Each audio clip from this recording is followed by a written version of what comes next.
안녕하십니까, 도시부자입니다. 요즘 계속해서 제가 주택임대차 관련된 영상을 올려드리고 있는데요. 오늘은 이제 우리 이전에 이제 촬영한 영상 중에서 묵시갱신, 묵시적 갱신에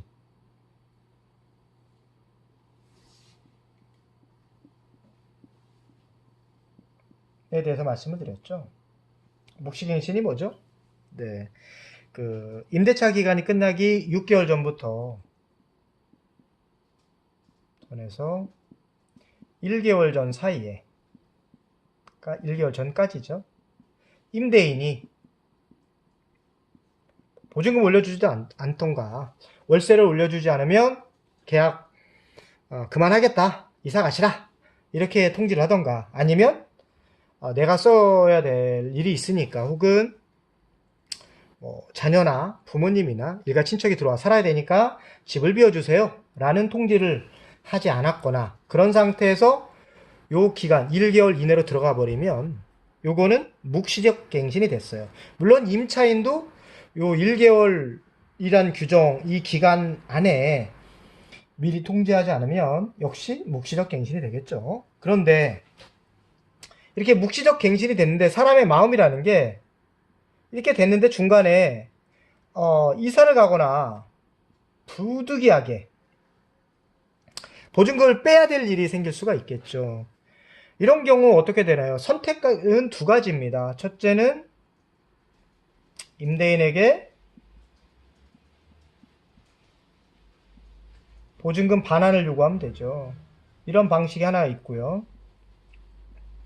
두 번째는 그냥 사는 거예요.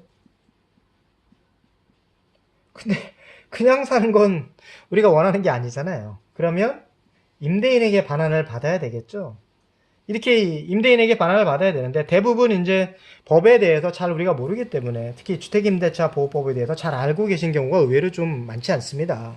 그래서 임대인에게 주세요 라고 얘기를 하면 임대인분들이 뭐라고 얘기하냐면, 계약이 연장돼서 1년, 뭐 한 2년으로 본다고 했으니까, 네, 2년 동안 그냥 사는 걸 알고 있었는데 이제 와서 달라고 하면 어떻게 하느냐, 내가 대출을 빼서 줄 수 있는 것도 아니고 당신이 계약 기간 중에 나가는 거니까 세를 빼서 나가라, 세를 놓고 나가라, 그 돈으로 나가라 라고 얘기를 하기 십상입니다. 그러면 임차인들은 울며 겨자 먹기로 세를 놓고 나가야 되느냐? 이게 문제인 거죠. 어떻게 생각하십니까? 세를 놓고 나가야 될까요? 뭐 정리상으로 보면 인간적으로는 세를 놓고 나가는 게 맞을 수도 있어요. 그러나 우리 주택임대차보호법은 임차인이 세를 놓고 나갈 필요가 없다라고 규정하고 있습니다. 자, 그 내용은 어디서 규정하고 있느냐? 자, 주택임대차보호법, 주임법이라고 줄여서 볼게요. 주임법의 제6조의 2, 이게 묵시적 갱신에 된 경우에 계약 해지입니다. 거기에 이렇게 되어 있습니다.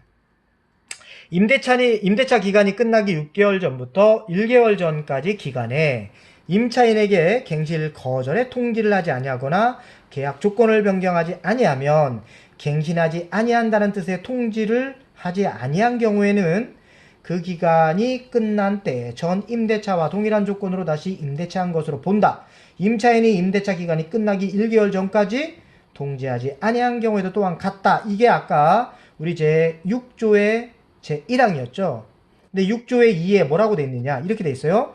주임법 제6조 제1항에 따라, 즉 방금 읽어드린 묵시적 갱신이 된 경우, 계약이 이렇게 갱신이 된 경우에 제6조 제2항, 거기 뭐라고 돼 있냐면, 이렇게 묵시적 갱신이 되면 계약 기간은 2년으로 본다라고 규정되어 있는 내용이에요. 근데 그 내용에도 불구하고 임차인은 언제든지 임대인에게 계약 해지를 통지할 수 있다라고 돼 있어요. 어떻게 할 수 있다고요? 임차인은 언제든지 누구에게요? 임대인에게 뭐를 할 수 있다고요? 계약 해지 통지 가능해요. 계약 해지. 자, 그러면 통지만 하면 이 계약이 언제 끝날까요? 라고 여러분 생각하실 수 있겠는데요. 자, 언제 돼 있느냐 그것까지 법에서 규정하고 있어요. 어떻게 돼 있다고요? 이 해지, 이런 경우에 해지, 즉 묵시적 갱신이 됐는데 임차인이 언제든지 임대인에게 계약 해지할게요 라고 한 통지는 그 임대인이 그 통지를 받은 날로부터 3개월이 지나면 효력이 발생한다 라고 돼 있어요. 즉 3개월 지나면 계약 해지된 거고 임대인은 임차인에게 뭐를 해야 돼요? 세가 나갔든 말든 보증금을 반환해야 될 의무가 있다. 이게 뭐라고요? 묵시적 갱신인 경우에 계약 해지입니다.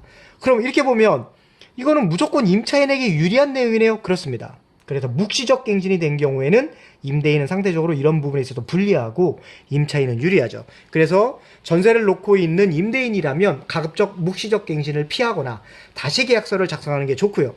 임차인 입장에서는 이렇게 편리한 묵시적 갱신을 굳이 마다할 이유가 없겠죠. 네, 이렇게 오늘 우리는 묵시적 갱신이 된 경우에 어떻게 계약이 해지가 될까에 대해서 살펴봤으니까요.